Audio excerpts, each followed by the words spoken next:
नमस्कार विद्यार्थी मित्रांनो, मी डॉक्टर संदीप तुमचं सगळ्यांचं माझं YouTube channel English Guru for all तसेच इंग्लिश गुरु फॉर ऑल या वेबसाईटवर आणि इंग्लिश गुरु फॉर ऑल या ऍप्लिकेशनवर ते स्वागत करतो. विद्यार्थी मित्रांनो, आजच्या या लेसन मध्ये आपण लेसन नंबर 8 मध्ये द नाउन नंबर इथे डिस्कस करणार आहोत. तर सुरुवात करूया द नाउन नंबरला. मीनिंग ऑफ नाउन आपल्याला सगळ्यात अगोदर इथे समजावून घ्यायचं आहे. रिवाइज करण्यासाठी मी मीनिंग ऑफ नाउन रिलेटेड सगळ्या आस्पेक्ट्स मध्ये घेतलेलं आहे. आता नाउनचा मीनिंग काय होतो? A noun is a word that is used as a name of a person, place or thing. Examples बघा. The Ganga is a sacred river. इथे गंगा आणि रिव्हर हे दोन्ही देखील नाउन्सचे एक्झाम्पल आहेत. त्यानंतर Ramesh has decided to participate in the concert. इथे रमेश आणि कॉन्सर्ट हे दोन्ही देखील नाउन्स आहेत. त्यानंतर Delhi is the capital of India. इथे दिल्ली कॅपिटल आणि इथे आपल्याला हे जे आहे इंडिया हे देखील काय आहेत तर नाउन्स. त्यानंतर Pune is one of the historical cities in India.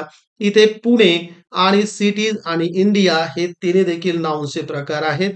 त्यानंतर the assignments are shared in the WhatsApp group. इथे द असाइनमेंट्स असेल किंवा ग्रुप असेल हे देखील इथे नाउन्सचे प्रकार आहेत.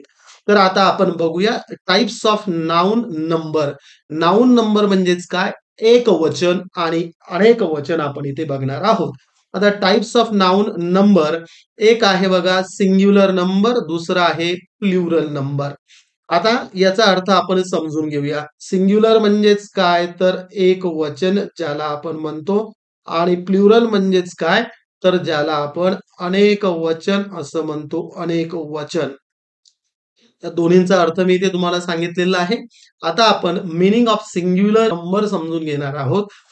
Singular number refers to one person, animal, place or thing. म्हणजे एकच व्यक्ती, प्राणी, ठिकाण किंवा वस्तू दर्शवतो सिंग्युलर नंबर. हे लक्षात घ्या, म्हणजेच एक वचन. तर एक्झाम्पल्स आपण इथे बघूया. A book is on the table. आता इथे आपल्याला बुक आणि टेबल हे दोन्ही एकवचनी आहेत. त्यानंतर the child is playing. Child देखील इथे एकवचनी आहे. आणि त्यानंतर बघा 3 नंबरला आहे he saw a bird in the sky. आता इथे बर्ड जे आहे हे देखील सिंग्युलर नंबर आहे. त्यानंतर दॅट इज माय पेन. इथे पेन जे आहे हे सिंग्युलर नंबर आहे. The teacher is absent today. इथे टीचर हे सिंग्युलर नंबर आहे. म्हणजे ज्याला ज्याला मी इथं अंडरलाईन केलेलं आहे हे सगळे एकवचनी असे नाउन्स आहेत. आता आपण इथे बघणार आहोत मीनिंग ऑफ प्लुरल नंबर किंवा plural noun. Plural number refers to more than one person. म्हणजे एकापेक्षा जास्त. Person, animal, place or thing. Plural nouns often end in s, es or have irregular forms. म्हणजे 3 प्रकारे होऊ शकतं. एकतर त्याला यस लागेल, ईएस लागेल, इरेग्युलर फॉर्म देखील त्याचा असू शकतो. आता इथे आपण बघणार आहोत त्याचे एक्झाम्पल्स काय आहे. All the books are on the shelf. इथे बुक्स जे आहे हे अनेक वचन आहे. Book, books. त्यानंतर the children are playing. Irregular form आहे. चाइल्डचं चिल्ड्रन असं होतं प्लुरल नंबर. त्यानंतर बघा we saw many birds in the sky. इथे बर्ड्सचं बर्ड्स केलेलं आहे आणि तो प्लुरल नंबर आहे, प्लुरल नाउन आहे. These are my pens. इथे पेन्स जे आहे हे देखील प्लुरल नंबर आहे. आणि the teachers are in a meeting. इथे टीचर्स हे प्लुरल नंबर आहे, म्हणजे अनेक वचन आहे. म्हणजे इथे आता मी जे जे इथे टिक केलेले आहेत हे सगळेच्या सगळे अनेक वचनी असे नाउन्स आहेत.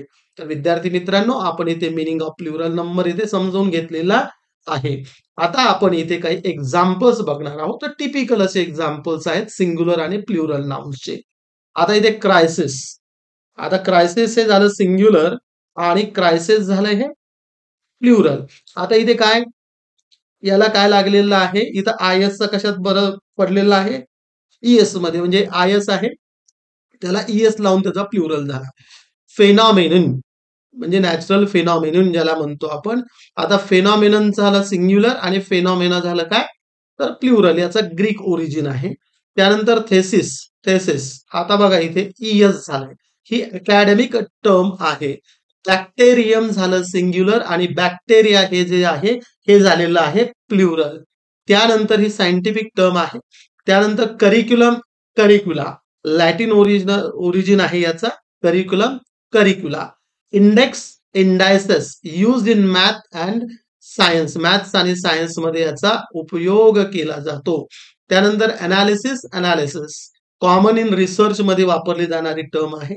डेटम आणि डेटा म्हणजे डेटम झालं सिंग्युलर आणि डेटा झालं काय तर plural. Data used as a plural formal आहे. त्यानंतर ओयासिस आणि ओयासिस इथे देखील आयसचं काय झालंय इयस झालं प्लुरल करताना. अपेंडिक्स अपेंडायसिस मेडिकल आणि अकॅडमिक कॉन्टेक्स्ट मध्ये ही टर्म यूज केली जाते. अपेंडिक्स झालं सिंग्युलर आणि त्यानंतर अपेंडायसिस काय झालं तर प्लुरल नाउन. फंगस झालं सिंग्युलर आणि फंगाय झालं काय तर प्लुरल. ही देखील बायोलॉजिकल टर्म आहे, बायोलॉजी रिलेटेड टर्म आहे. तर विद्यार्थी मित्रांनो या सेशन मध्ये आपण सिंग्युलर नंबर आणि प्लुरल नंबर काय आहे, सिंग्युलर नाउन्स आणि प्लुरल नाउन्स काय आहे त्याचे मिनिंग समजून घेतले आणि त्याचे वेगवेगळे एक्झाम्पल्स आपण इथे बघितलेले आहेत. तर विद्यार्थी मित्रांनो thank you for attending this session. Thank you so much.